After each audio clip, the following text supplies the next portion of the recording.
Kala ko ba, bibili tayo ng bebang ice cream. Ba yan? Sinabi ko ba yun na bebang? Oo, ibang bebang. Yo, what's up? This is yung kauna-una, pangalawang pagkakataon nga pala na pupunta natin si Barbie, ayain natin bebang. Oops, teka, baka mali pang dinig nyo. Bebang yung ice cream.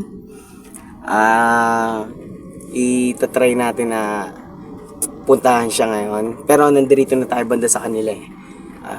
May usapan kami na magkikita kami. Kaya tatawagan ko na lang siya. Yo. Tawagan natin.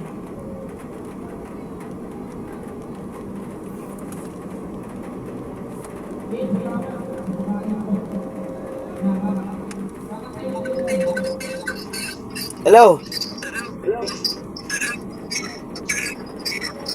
Hello. Yun yung signal. Okay. Teka, ano natin? Oo, dito na. Labas ka na. Nandito na ako. Tara, ice cream tayo. Oo, nandito na. Sa labas nyo. Pumunta ka na. Ayun. Nandito na siya, guys. Ayun. Let's bebang. Oh, Hey, what's up? Kumusta?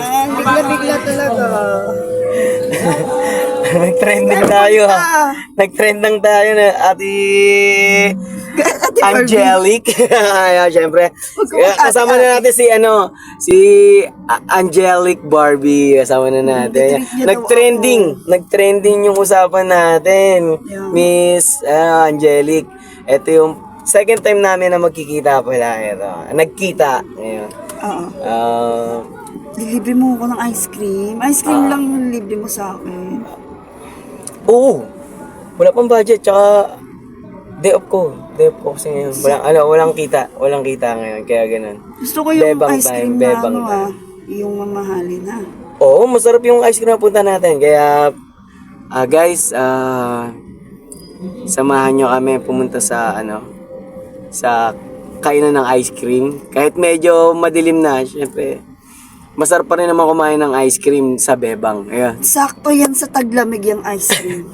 Pause ka na. Mas lalo ka pa mamahawas. May concert kasi ako kagabi. Okay, tara. Let's go. Boy. Teka, ano to? Kala ko ba, bibili tayo ng bebang ice cream. Ba yan? Sinabi ko ba yun na bebang? Oo, ibang bebang to eh. Ibang bebang to talaga, promise. Sige na, dito lang naman sa lang naman yung pahingan. Sarap dito May magpahinga. aircon pa, ano ba to? Kala ko yung ice cream malamig lang. Bakit sobrang lamig yata dito? Bakit may aircon? Grabe ka. Sinabi ko pa bebang? Kala ko talaga ice cream lang. Sinabi ko bembang. Mabibang ba? Ano ba yan? Tara naman tayo. Uy, sasaglit lang. Saglit lang. Tara na, saglit lang.